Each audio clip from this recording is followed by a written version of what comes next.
Olá, bem-vindos ao Portal de Luz.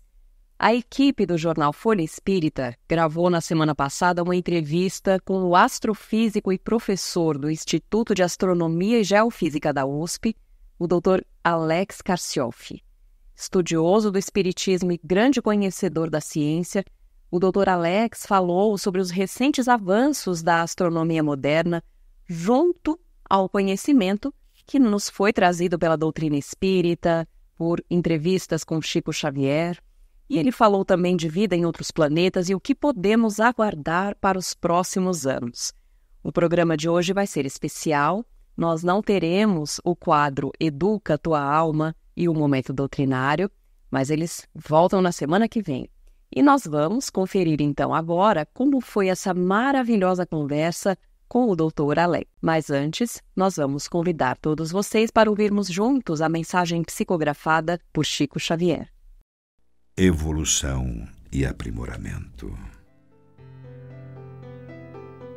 Decididamente, em nome da eterna sabedoria, o homem é o senhor da evolução na Terra. Todos os elementos se lhe sujeitam à discrição. Todos os reinos do planeta rendem-lhe vassalagem. Montanhas ciclópicas sofrem-lhe a carga de explosivos, transfigurando-se em matéria-prima destinada à edificação de cidades prestigiosas. Minérios por ele arrancados a entranhas do globo suportam-lhe os fornos incandescentes a fim de lhe garantirem utilidade e conforto. Rios e fontes obedecem-lhe às determinações, transferindo-se de leito com vistas à fertilização da gleba sedenta. Florestas atendem-lhe a derrubada, favorecendo o progresso. Animais, ainda mesmo aqueles de mais pujança e volume, obedecem-lhe às ordens, quedando-se integralmente domesticados. A eletricidade, o magnetismo, plasma-lhe os desejos, e o próprio átomo, síntese de força cósmica, descerra-lhes os segredos, aceitando-lhe as rédeas. Mas não é só no domínio dos recursos humanos que o homem governa soberano. Ele pesquisa as reações populares e comanda a política, investiga os fenômenos da natureza e levanta a ciência, estuda as manifestações do pensamento e cria a instrução, especializa o trabalho e faz a indústria, relaciona as imposições do comércio e controla a economia.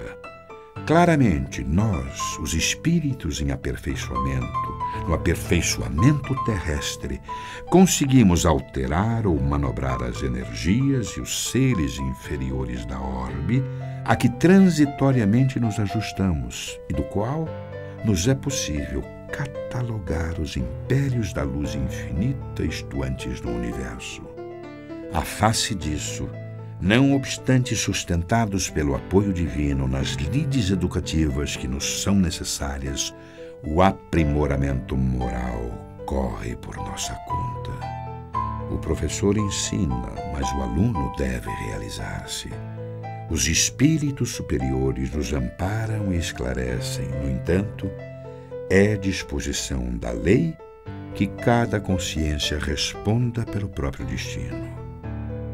Meditemos nisso, valorizando as oportunidades em nossas mãos. Por muito alta a cota de trabalho corretivo que tragas dos compromissos assumidos em outras reencarnações, possuis determinadas sobras de tempo, do tempo que é patrimônio igual para todos, e com o tempo de que dispões, basta usares sabiamente a vontade que tanta vez manejamos para agravar nossas dores, a fim de te consagrares ao serviço do bem e ao estudo iluminativo, quando quiseres, como quiseres e quanto quiseres, melhorando-te sempre. Alex, bem-vindo ao podcast da Folha Espírita. É um prazer ter você com a gente para falar de um assunto tão importante, que é a astrofísica. Tudo bem com você? Seja bem-vindo. Tudo bem, muito obrigado. Obrigado pelo convite. É um prazer estar aqui. Bom, Alex, vamos começar nosso bate-papo. Queria ouvir de você, quais foram os avanços mais significativos da ciência recente, quando a gente fala de descoberta de outros mundos e planetas habitáveis? O que você tem para nos contar? Então, não faz nem 30 anos ainda que a gente descobriu o primeiro exoplaneta. Isso aconteceu em 1995 por uma dupla de astrônomos eh, europeus, né? E desde então a gente descobriu mais de 5.000 planetas.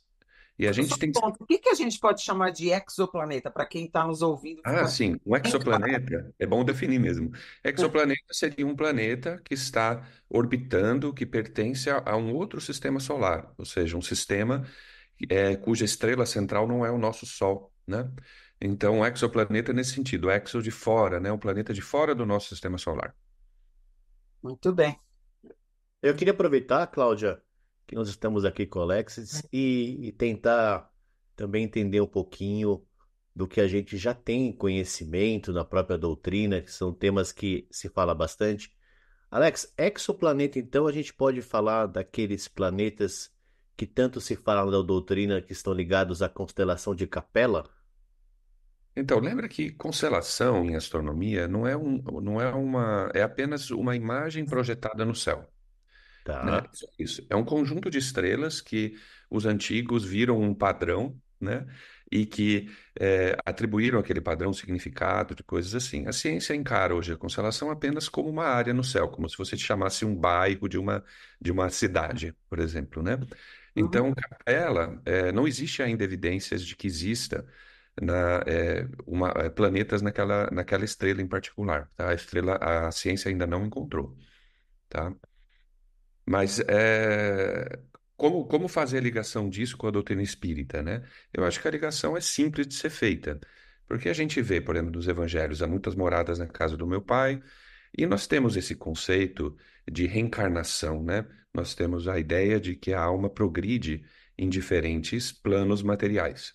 E esses planos materiais, eles estão adequados ao nível de evolução das almas que lá habitam, né?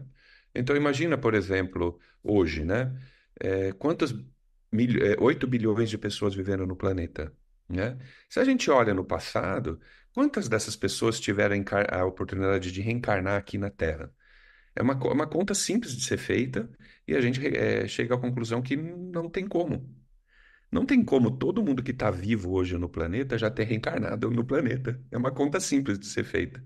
Então, Uhum. se você admite os princípios espíritas, é natural, então, portanto, admitir que uma parte desses espíritos hoje encarnados aqui nesse planeta tiveram suas experiências espirituais em outros lugares. Interessante. Que é bem interessante, né? E, Alex, eu até ia perguntar isso para você, né? Como hoje você consegue ver a relação da ideia científica de múltiplos mundos com essa concepção espiritual, né? Quando a gente fala, que está lá no livro dos Espíritos, há muitas moradas na casa do meu pai. Como cruzar essas duas coisas hoje? É possível? É possível no plano das ideias do Espiritismo, né? O Espiritismo tem premissas, eu coloco premissas ou hipóteses, né? Eu não gosto de usar a palavra dogma, porque dogma, por definição, você não vai demonstrar, né? Mas ele tem premissas que ainda não foram comprovadas pela ciência, pelo cânone científico, né? Então, essas premissas ainda precisam ser comprovadas, mas dentro delas faz todo o sentido, como eu acabei de falar, que você tenha múltiplos mundos habitados, né?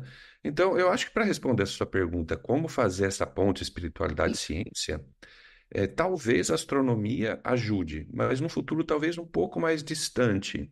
Ainda a gente está muito longe ainda de conseguir, por exemplo, detectar planetas e observar planetas, exoplanetas, num nível para, por exemplo, detectar uma civilização ali. Isso não existe. Nós não temos equipamentos para isso hoje.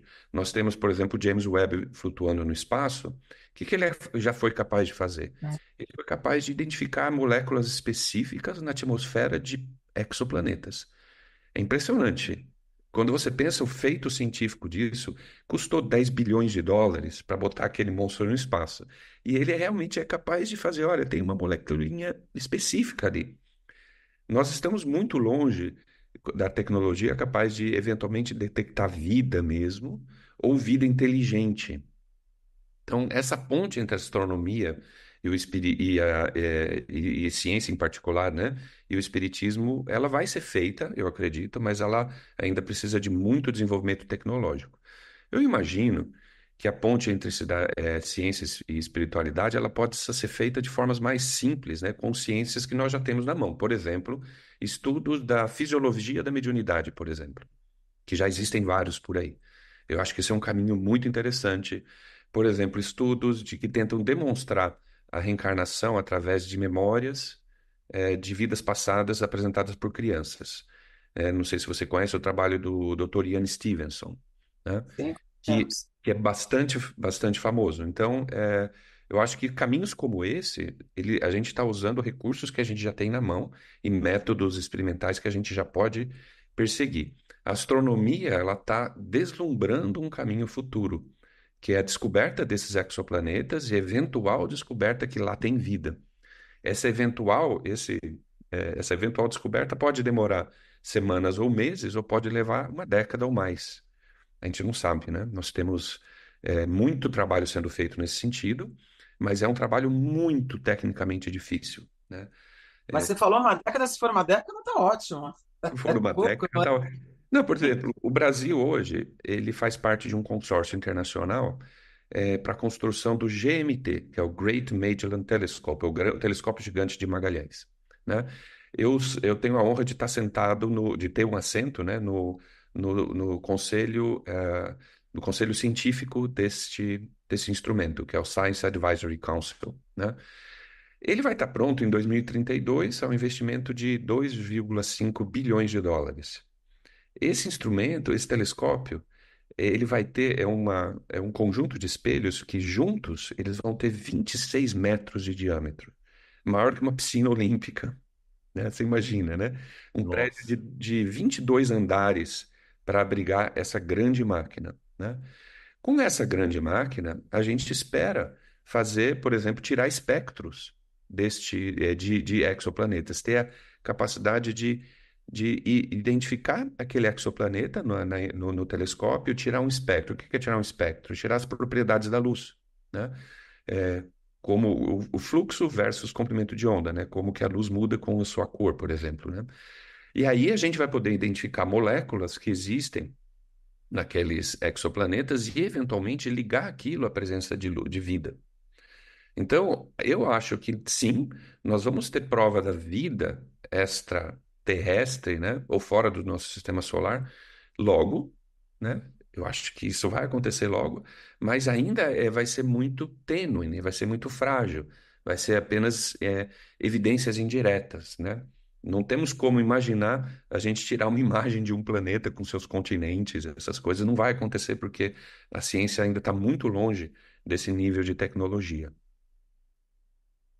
Professor Alex, fazendo novamente uma conexão com o que a gente já conhece, o que ainda com essas dificuldades que nós temos tecnológicas, o que já se sabe um pouquinho de Marte? Porque também é outro planeta muito citado na doutrina espírita, sobretudo no livro Cartas de uma Morta, a psicografia do Chico, da Maria João de Deus, a mãe dele. E tem coisas lá que são muito interessantes, como, por exemplo, a questão que ela faz a narrativa do acesso à água, que a água não fica na superfície, né?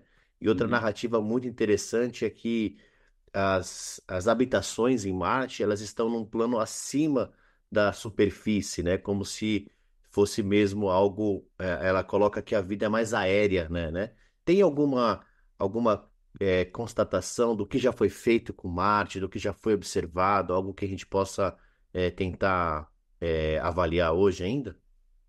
Olha, Marte é o segundo planeta do sistema solar mais bem estudado depois da Terra, obviamente, né? Se conhece Marte, por exemplo, já se fotografou a superfície de Marte com uma resolução de melhor que 1 metro por pixel. Isso Olha. quer dizer, e isso o planeta inteiro, tá? Isso quer dizer que qualquer estrutura, casa, estrada, a gente veria. Qualquer coisa Aham. material que tivesse ali, a gente veria com uma precisão quase tão boa quanto o Google Earth hoje em dia, que você deve conhecer, né? Que você vai entrar no Google Earth e ver uma foto da sua casa de cima, né? Com piscina, carro, gaiola do papagaio, o que você quiser tá lá. Né? Com Marte, nós temos o mesmo nível de definição e nada foi encontrado, tá? Então, o que a gente sabe hoje, do ponto de vista de ciência? Perguntou o que a ciência diz sobre Marte.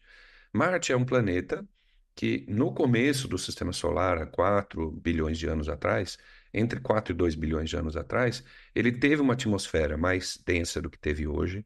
Ele tinha água, tinha ritmo, tinha o ciclo das chuvas.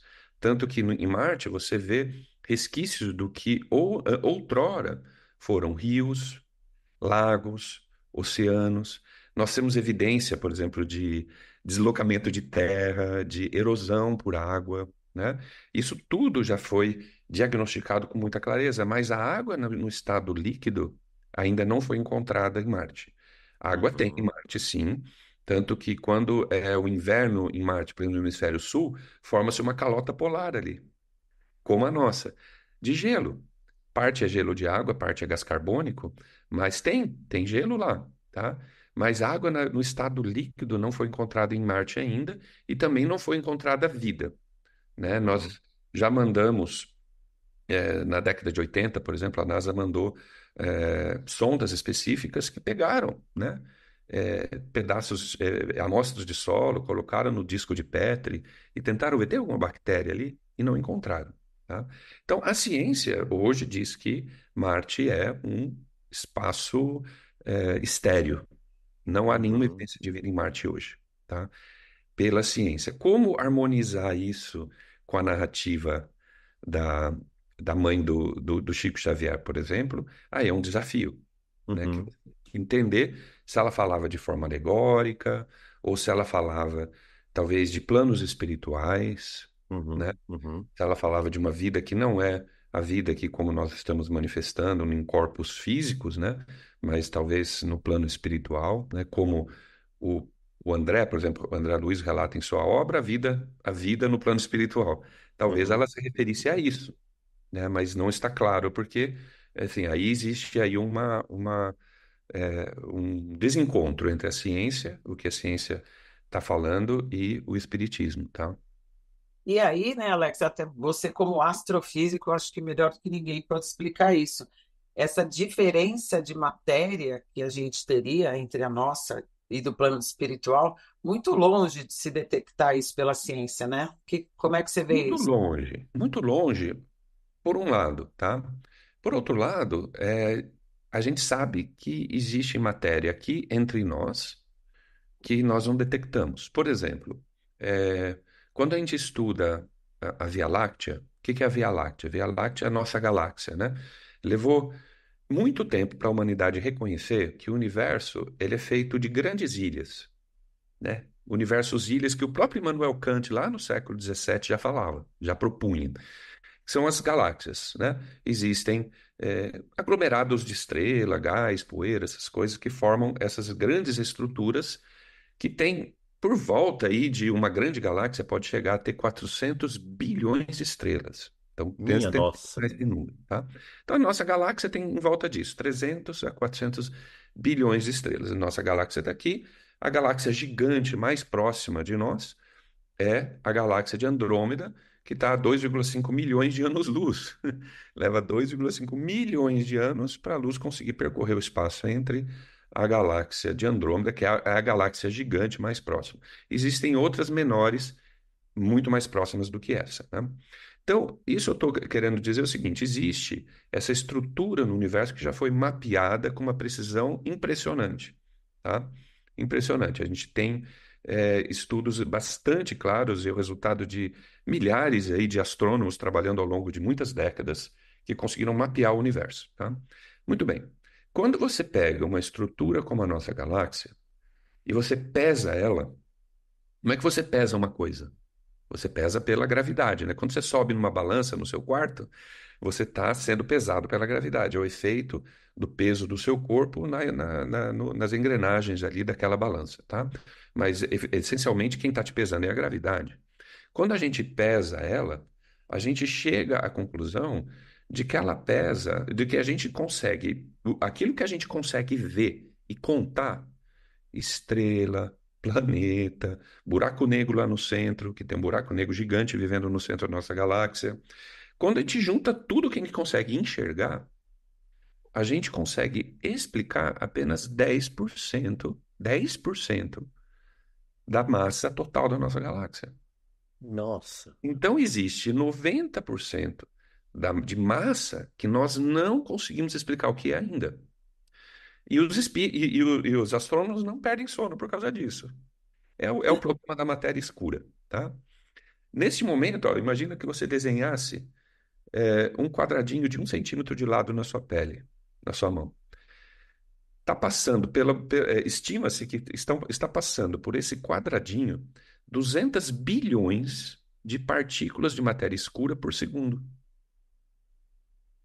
tá? Passando ali. A ciência não sabe, não cheira, não mede, não explica. Existem inúmeros experimentos hoje em dia sendo conduzidos nos grandes laboratórios do mundo para tentar detectar o que é essa matéria escura, por exemplo. Mas ainda não tem nenhuma pista. A gente sabe que ela existe, mas a gente não explica. Então, existe um aspecto desconhecido da nossa natureza material. Eu não estou falando nada muito exótico, tá? Da nossa natureza material é matéria porque é gravidade, e é gravidade porque a gente pesa, que a gente não explica, né? Eu costumo fazer, quando faço palestra sobre isso, a brincadeira, né? Imagina que se você fosse num dentista e você perguntasse, você conhece bem a sua área de especialidade? Olha, eu conheço 10% da minha área de especialidade. Você contrataria esse dentista? Eu falei assim, não, eu acho que eu vou procurar outra pessoa. Os astrônomos estão nessa situação desconfortável, né? A gente, ainda bem que tem emprego, não nos mandaram embora, né? Mas a gente só explica 90%, 10% do universo. Na verdade, quando a gente olha para o universo todo, indo além das galáxias, é menos, é 5%. 5% da Professor, matéria do universo é aquilo que nós chamamos de matéria bariônica, que é um termo técnico para explicar que é basicamente matéria daquilo que a gente consegue cheirar, tocar, interagir, colocar no laboratório, fazer experimentos, tá? Só assim. professor, essa seria uma pista para o futuro a gente começar a tentar entender um pouco mais do fluido cósmico universal? Com certeza é uma pista. Com Aham. certeza é uma pista. Diz que o Espiritismo, nos seus preceitos, diz: existem três princípios no universo, né? Matéria, Deus e espírito. E a matéria se organiza inicialmente num estado que é chamado fluido cósmico universal, Uhum. a partir do qual tudo se organiza, né? Uhum.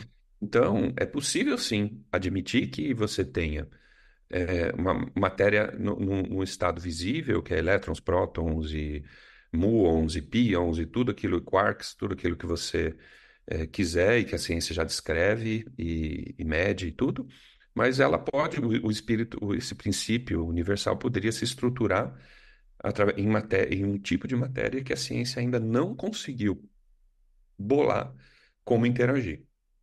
Tá. E é O que um que tem grande. hoje?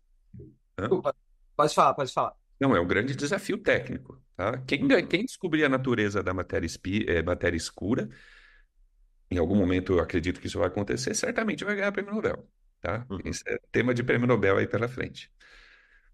Tem muitas frentes da ciência, né, Alex? O que que hoje você consegue olhar para a física, astrofísica, enfim, astrobiologia, enfim, todas as ciências que tem por aí, que a gente consegue olhar para tudo que a gente já viu na literatura espírita e falar, isso aqui já foi confirmado, ou isso aqui estamos a caminho. Olha, tem tanto, isso aí é muita coisa, né? É muita Mas coisa. é muita coisa, mas, por exemplo, A gente, a gente tem os grandes instrumentos que estão sendo construídos, né? Esse que eu mencionei, o telescópio que o Brasil tem participação, que é o GMT, é um deles. A gente está tentando responder a pergunta sobre como o universo surgiu, né? Aquilo que é o universo primordial. E a gente tem como olhar, né, para isso. É como você, por exemplo, um paleontologista vai lá e olha um fóssil, né? Desencava um fóssil de dinossauro e estuda, por exemplo. Assim, como é que a gente consegue estudar o passado na astronomia? Na astronomia, para estudar o passado, a gente tem que olhar mais distante. Quanto mais distante a gente olha, mais para o passado a gente está vendo, porque é o tempo que a luz levou para ir daqueles objetos até nós. Então, o James Webb, por exemplo, ele já está tendo vislumbres daquelas que foram provavelmente as primeiras galáxias do universo, porque ele consegue observar o universo muito longe. E esses grandes telescópios que estão sendo construídos, com grandes áreas coletoras, eles vão poder ir ainda mais longe do que o James Webb. Então, eu acho que uma das grandes áreas que a gente vai ver grande progresso nos próximos anos, ou na próxima década, com certeza, é sobre cosmologia. Como o universo surgiu, se estruturou, Big Bang, o que que aconteceu entre Big Bang e formação das primeiras coisas, estrelas, galáxias, né? Eventualmente, os elementos químicos, né? Por exemplo. Porque quando a gente fala em história do universo, a gente está falando da história daquilo que foi responsável por nós existirmos, né? Quando o universo surgiu, há 14 bilhões de anos atrás, aproximadamente, e não existia os elementos químicos de que nós somos feitos, não existiam. O ferro não existia, nitrogênio, oxigênio, nada existia. Existia hidrogênio e hélio, né? Pergunta para qualquer químico, como é que eu faço um ser vivo com hidrogênio e hélio? Ele vai falar, boa sorte. Não tem como, tá? Nem água você faz. Uhum, E aí a gente entende que o universo, ele é vivo nesse sentido de que ele, usando um termo bem espírita, é um cadinho, né? Que os uhum, espíritos gostam, né, desse termo cadinho, né?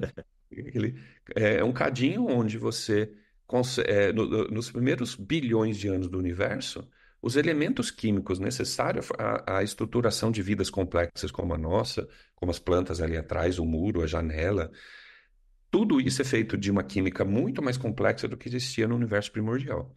Então, quando o Carl Sagan cunhou aquela frase, né, ficou famosa, né, nós somos poeira de estrelas, ele não é uma frase poética, é uma frase literal, tá? Todos os átomos de ferro que existem na sua circulação sanguínea, todos, tiveram origem no núcleo de uma grande estrela massiva que explodiu e deixou de existir. Todos. Não existe outra fonte cosmológica do ferro. O ferro, ele surgiu no interior de uma estrela massiva. Pensa nisso assim. Então, quando a gente olha para a astronomia hoje, a astronomia nos permite até uma aventura do ponto de vista da cognição e da filosofia, de que nós estamos conectados de uma forma muito profunda com todo o universo, né? A gente não pode pensar a gente como uma bolinha de uhum. pedra com uma pequena atmosfera e um campo magnético que nos protege de um universo hostil. Isso é verdade, né? Tudo isso que eu falei é verdade.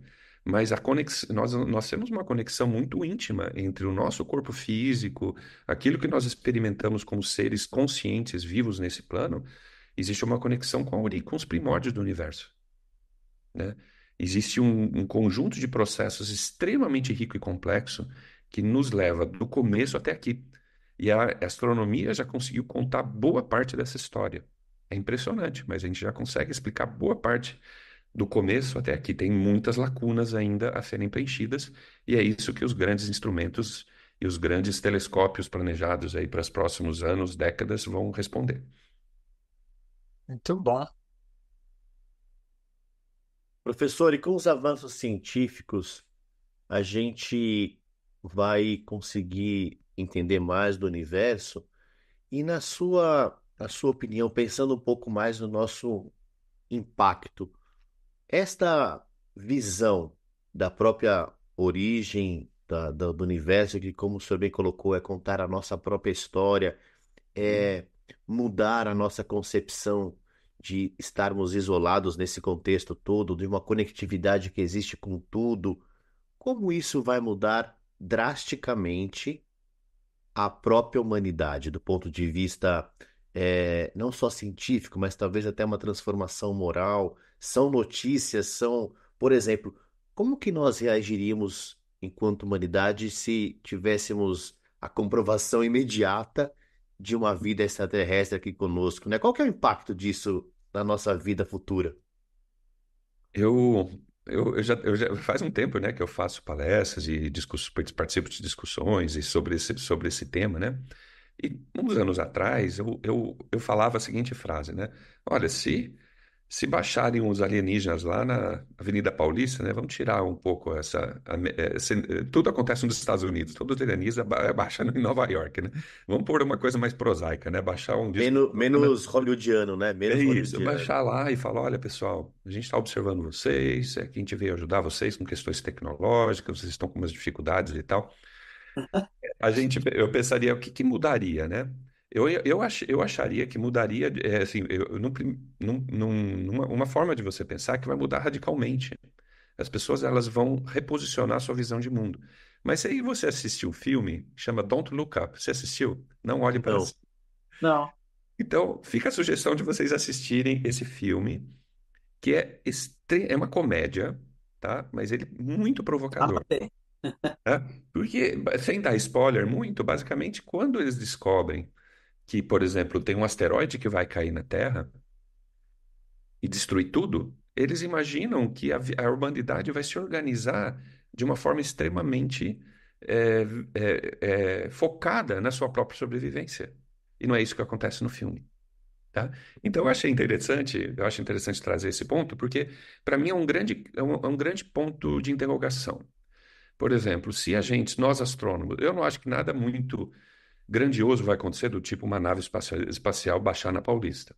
Mas em pouco tempo, talvez tenha uma notícia falando assim, olha, os astrônomos encontraram no planeta tal evidência muito clara de vida, e talvez até vida superior, vida complexa, né? Isso vai cair nas manchetes do mundo. O que que vai mudar? Claro, o que vai mudar na visão de mundo das pessoas?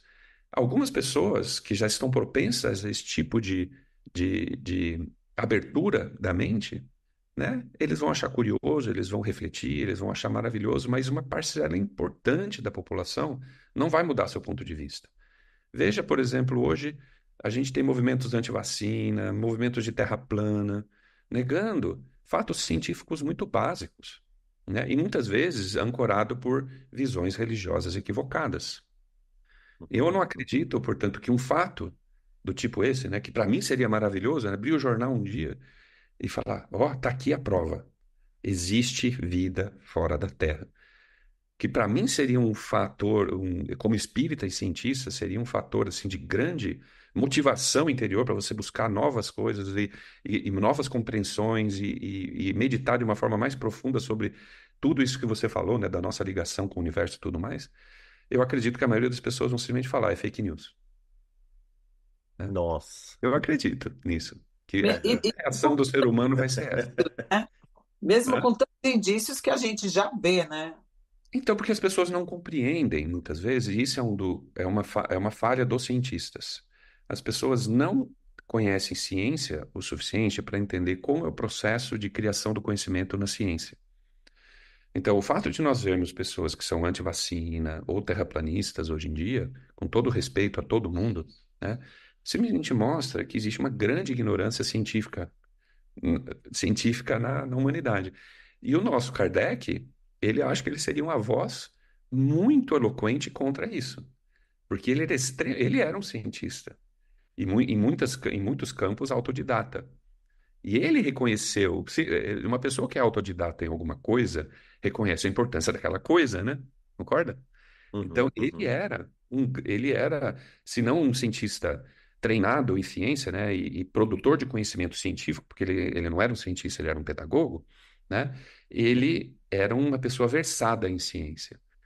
E quando ele diz que o espiritismo tem que andar de mãos dadas com a ciência, ele nos dá uma rota a seguir, né? Ele fala, olha, a ciência é um ponto de baliza importante para a humanidade hoje, né? Que não pode ser deixada de lado, né? Não É pode isso. ser deixado de lado. Então, quando nós vemos questões, por exemplo, um conflito entre o espiritismo e, e ciência, por exemplo, no caso de Marte, que foi mencionado aqui, existe um conflito aparente, a melhor solução é você aguarda, reflita, pensa, Uhum. né? Dá tempo ao tempo para que as coisas se expliquem, né? Muitas pessoas vão falar, então a ciência está errada, mas isso é anti-Kardec. Você negar que a sonda. Não, mas eu não acredito que o ser humano foi capaz de pousar na Lua, muito menos mandar uma sonda para Marte. Não acredita em base em quê? A ciência, ela não está muito interessada na opinião de ninguém. A ciência não é construída em termos de opinião. É isso que faz a ciência ser poderosa como ela é, Uhum. certo?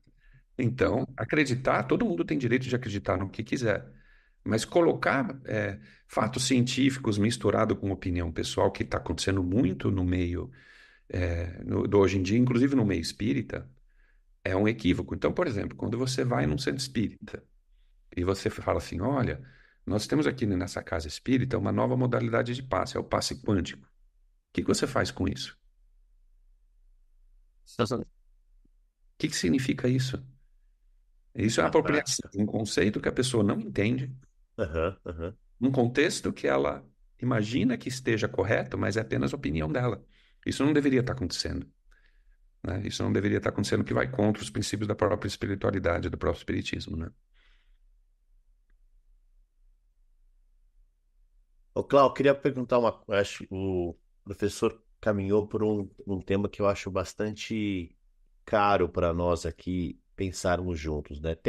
Eu acho que é no livro Pensamento de Emmanuel, que Emmanuel cunha a questão da dissociação da ciência com a religião, até dizendo que a própria ciência nasceu dentro da sacristia e em um momento isso se conectou. O professor falou agora, muito importante, a questão da ciência.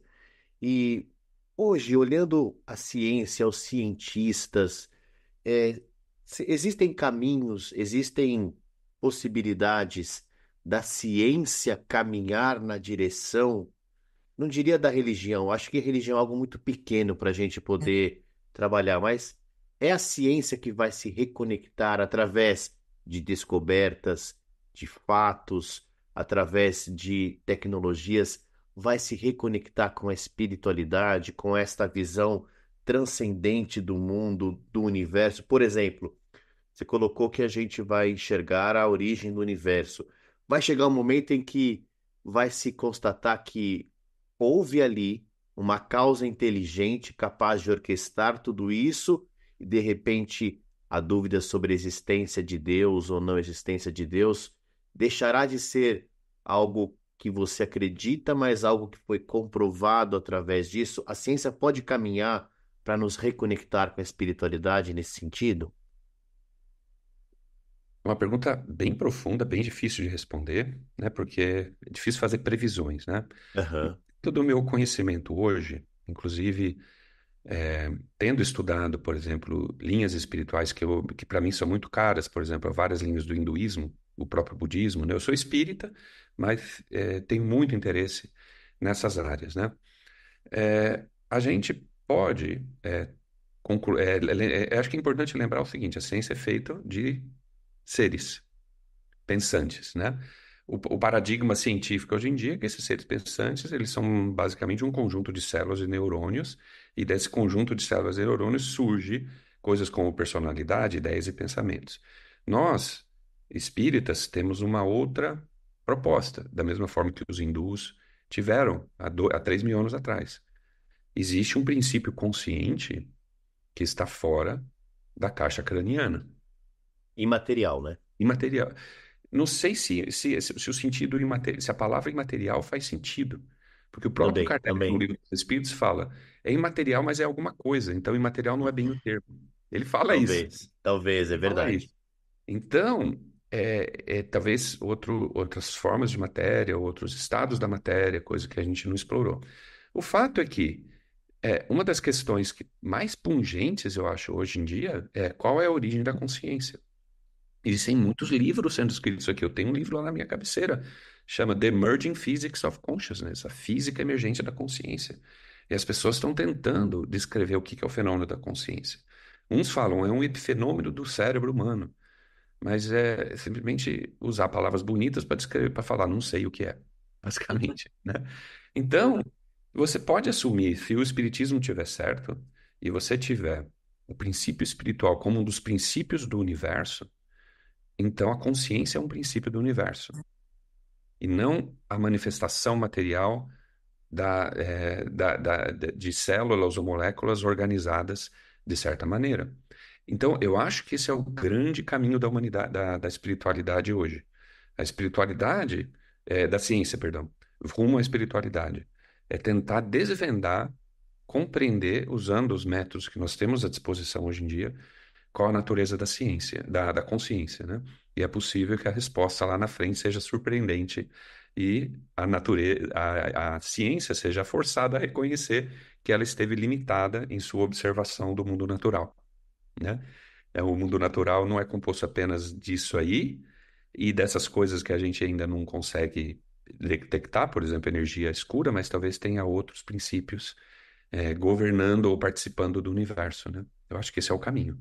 Quando chegaremos, eu não sei, mas é inevitável que a gente chegue, né? Eu acho. Muito bom, muito bom. Bom, Alex, caminhando aqui para o final, né? Ó, primeiro eu queria dizer que eu espero que o próximo podcast não demore não demore uma década ou muito mais para falar com você. Espero que a gente tenha novidades aí. Ô, Cláudia, tem Breve, tanto né? assunto que o professor deve fazer uma série com 25 capítulos de tanta informação, tanta... Muito bom, muito bom. Certeza, certeza. Mas A astronomia é muito rico, né?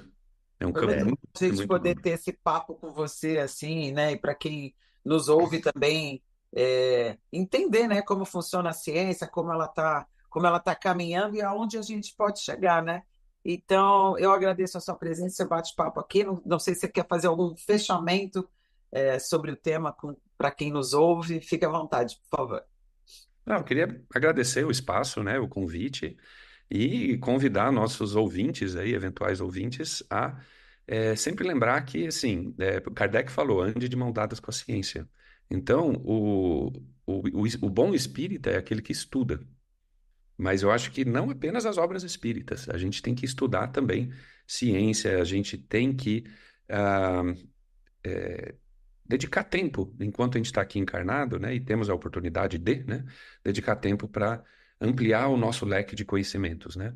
Psicologia, ciência, astronomia, física, são ciências que, é lógico, na sua profundidade estão um pouco distante das pessoas, porque leva muito tempo para você chegar, mas existe hoje em dia essa disseminação do conhecimento, ele está à disposição de todo mundo, em algum nível, né? Ele está ali para ser realmente absorvido. Então, é isso. Eu gostaria de convidar os nossos ouvintes a meditar sobre isso, né? A importância do estudo, né? Porque a partir do estudo, a gente pode dizer que a gente só pode dizer que a gente sabe uma coisa a partir do momento que a gente experimenta aquela coisa. O conhecimento verdadeiro é experimentado e não apenas ouvido, lido e coisas assim, né?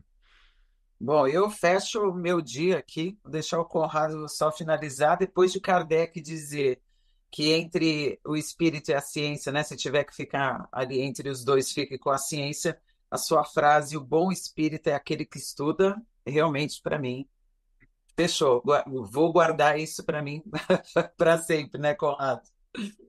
chave de ouro e nós agradecemos muito a sua participação aqui, professor. Eu acho que é isso que nós buscamos, despertar nas pessoas a necessidade e a oportunidade que nós estamos tendo, como você bem colocou, né? É agora que nós temos que ler, estudar e o mundo que nós temos de informação à nossa disposição não está aí por um acaso, né?